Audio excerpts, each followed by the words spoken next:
وہ نہیں ہو پائے گی۔ تو اب ایسی صورت میں کہ ایک شخص منڈی جاتا ہے، وہ جانور کی خریداری کر رہا ہے، تو اب اسے جانور کی خریداری کرنے میں ان باتوں کا خیال رکھنا ضروری ہے۔ مثلا جیسے اونٹ ہے، تو اونٹ کی عمر 5 سال ہونا ضروری ہے۔ اگر وہ 5 سال سے کم عمر کا ہے، 4 سال 4.5 سال عمر کا اونٹ ہے یا اونٹنی ہے، تو اس کی قربانی نہیں ہوگی۔ اسی طرح گائے، بیل، بھینس، بھینسا، ان کی اگر کوئی قربانی کرنا چاہتا ہے تو ان کی قربانی کے لیے ان کی عمر 2 سال یا اس سے زائد ہونا یہ ضروری ہے۔ اگر 2 سال سے کم عمر ہوگی، بھلے 1 مہینہ ہی کم ہو، تو ایسے بیل کی بچھیا کی قربانی نہیں ہو سکتی۔ اسی طرف آ جائیں بکری کی طرف، بکرے کی طرف، تو شریعت مطہرہ نے ان کے لیے 1 سال ان کی عمر مقرر فرما دی۔ تو 1 سال سے اگر کم عمر ہے بکرے کی ہے، 11 مہینے کا بکرا ہے، مثال کے طور پہ کسی کے ہاں بکریاں وہ پالتے ہیں، اور ذی الحجہ کی قربانی ہونے کے بعد ذی الحجہ کے آخری دنوں میں بکرا ان کے ہاں بکری سے پیدا ہوا بچہ، اب اس بچے کو اگلے سال کے لیے انہوں نے تیار کیا۔ اب 10 ذی الحجہ پر اس کی عمر 1 سال نہیں ہو سکتی،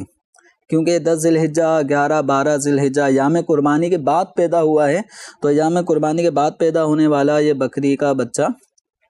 یہ آئندہ سال 10، 11، 12 ذی الحجہ میں 1 سال کا نہیں ہوگا، تو اس کی قربانی نہیں ہوگی۔ اگرچہ یہ حلال ہے جانور، لیکن قربانی کے حوالے سے جو شریعت مطہرہ کی شرائط ضوابط ہیں، ان پر اس جانور کا پورا اترنا بھی ضروری ہے۔ اب دمبا یا بھیڑ، مینڈھا، یہ جو جانور ہوتے ہیں ان کے لیے سال بھر کا ہی حکم ہے، لیکن اگر ان کے 6 ماہ کا مینڈھا بچہ اگر وہ اتنا فربا ہے، اتنا مطلب جسامت میں بڑا لگتا ہے کہ اگر اسے سال بھر کے دمبے بھیڑوں میں چھوڑ دیا جائے تو کوئی خاص نمایاں فرق اس کی جسامت میں اور ان کی جسامت میں محسوس نہیں ہوتا۔ تو ایسا 6، 7، 8 مہینے کا بھی بچہ،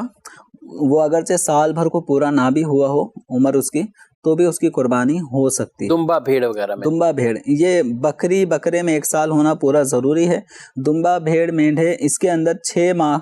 کا بچہ بھی اگر اتنا فربا ہے کہ سال بھر والے کے ساتھ رکھیں تو اس جیسا لگتا ہے، تو اس کی بھی قربانی ہو جائے گی۔ تو اب یہ تو تھا عمر کے حوالے سے۔ تو اب عمر کے حوالے سے عام طور پہ چونکہ اب سال میں 1 دفعہ ہی جانور کی خریداری کا عمل ہو، جانور کسی نے پالے ہی نہ ہوں، تو اسے آئیڈیا ہی نہیں ہوگا کہ 1 سال کا بکری کا بچہ کتنے سائز کا ہوتا ہے۔ پھر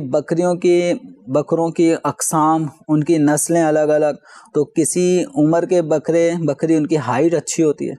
اور کسی کا سائز کم ہوتا ہے، تو وہ بھلے 5 سال کی بکری ہو جائے تب بھی اس کا سائز یا بکرے کا سائز وہی ہوگا۔ تو الگ الگ نسلوں کے جو جانور ہیں ان کے حساب سے بھی قد وغیرہ مختلف ہوتے ہیں۔ تو جو جانور کے خریدار ہیں، بیچنے والے ہیں، یا جنہیں تجربہ ہے، تو کوشش کر کے ایسے ماہر افراد، تجربہ کار افراد آپ کے ساتھ قربانی کے لیے جانور کی خریداری میں ساتھ ہوں، تاکہ وہ جانور کی عمر کے حوالے سے آئیڈیا